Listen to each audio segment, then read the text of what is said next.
नमस्कार, capital TV देख रहे हैं आप। मैं हूं आपके साथ प्रगति चतुर्वेदी। कांग्रेस के पूर्व मंत्री और वरिष्ठ नेता राजा पटेरिया ने पीएम मोदी पर बेहद ही आपत्तिजनक बयान दिया है, जिससे देश में बवाल छिड़ गया है। दरअसल राजा पटेरिया ने पीएम मोदी की हत्या की बात कही है और इसे संविधान बचाने से जोड़ दिया, जिसको लेकर अब बीजेपी के तमाम नेता आग बबूला हो उठे। जिसके बाद कांग्रेस के बदजुबान नेता के खिलाफ मामला दर्ज करने के आदेश तक दे दिए गए। ये रिपोर्ट देखिए। कांग्रेस नेता और पूर्व मंत्री राजा पटेरिया ने पीएम मोदी की हत्या की बात कहकर नया बवाल खड़ा कर दिया है। अपने इस बेतुके बयान से वो बीजेपी नेताओं के निशाने पर आ गए हैं और तो और देश भी आग बबूला हो उठा है, क्योंकि नेताजी बोलते बोलते शब्दों की मर्यादा ही भूल गए और पीएम मोदी की हत्या तक की बात कह डाली। राजा पटेरिया के इस बयान पर बीजेपी ने हंगामा खड़ा कर दिया, उनके खिलाफ केस दर्ज भी करा दिया। वहीं जब बवाल बढ़ा तो पटेरिया अपने बयान से पलट गए।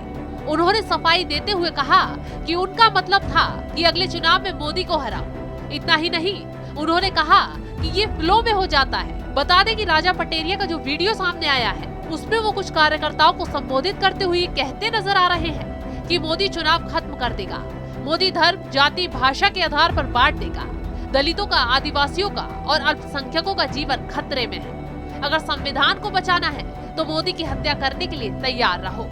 हालांकि बाद में वो कहते हैं कि हत्या का मतलब हार है। क्या कुछ कहा राजा पटेरिया ने, तो उन्हीं की जुबानी सुनिए। ये मोदी इलेक्शन खत्म कर देगा, मोदी धर्म, जाति, भाषा के आधार पर बांट देगा, दलितों को, वनवासी, आदिवासियों को और अल्पसंख्यकों का भावी जीवन खतरे में है। संविधान यदि बचाना है तो मोदी की हत्या करने के लिए तत्पर रहो। हत्या इन द सेंस कराने का काम।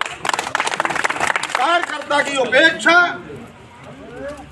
नेता की उपेक्षा होती है और नेता जब कार्यकर्ता की उपेक्षा होती है तो विपरीत। सुना आपने कैसे कांग्रेस नेता खुलेआम देश के प्रधानमंत्री को हत्या की धमकी दे रहे हैं और तो और जनता को इकट्ठा कर उसे भी उकसाने का काम कर रहे हैं। वहीं बीजेपी नेता कांग्रेस नेता के इस बयान के बाद आग बबूला हो उठे हैं। इस मामले में गृह मंत्री नरोत्तम मिश्रा ने पुलिस को एफआईआर दर्ज करने के निर्देश दिए और कुछ ही मिनटों में उनके खिलाफ केस भी दर्ज कर लिया गया।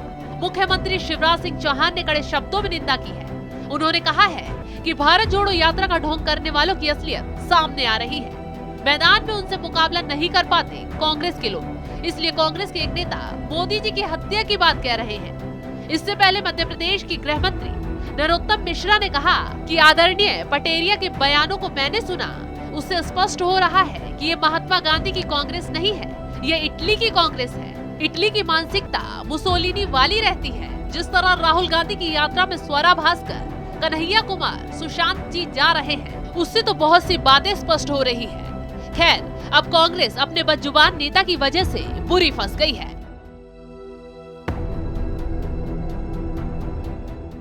पीएम मोदी की हत्या के बयान के बाद कांग्रेस नेता राजा पटेरिया बुरे फंस गए हैं। उनके खिलाफ केस भी दर्ज हो चुका है, जल्द ही आगे का एक्शन भी लिया जाएगा। वहीं बीजेपी ने राजा पटेरिया के बयान के बाद कांग्रेस की मानसिकता पर अब सवाल उठा दिए हैं।